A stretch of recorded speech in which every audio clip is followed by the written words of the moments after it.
ఈ పిల్లవాణ్ణి నేను వజ్రాయుధంతో కొట్టానన్న దానికి గుర్తుగా హనుమా అని పిలవబడతాడు.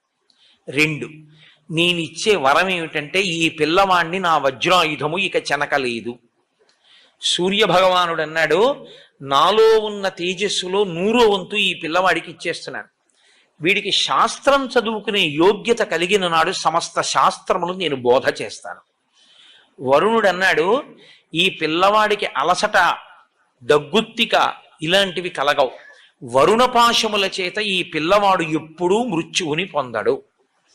యమధర్మరాజు గారు అన్నారు, నా శక్తి 2 రకములుగా ఉంటుంది. 1 రోగము, 2 మృత్యువు. ఈ 2 లోకంలో ప్రవేశపెడతాను నేను.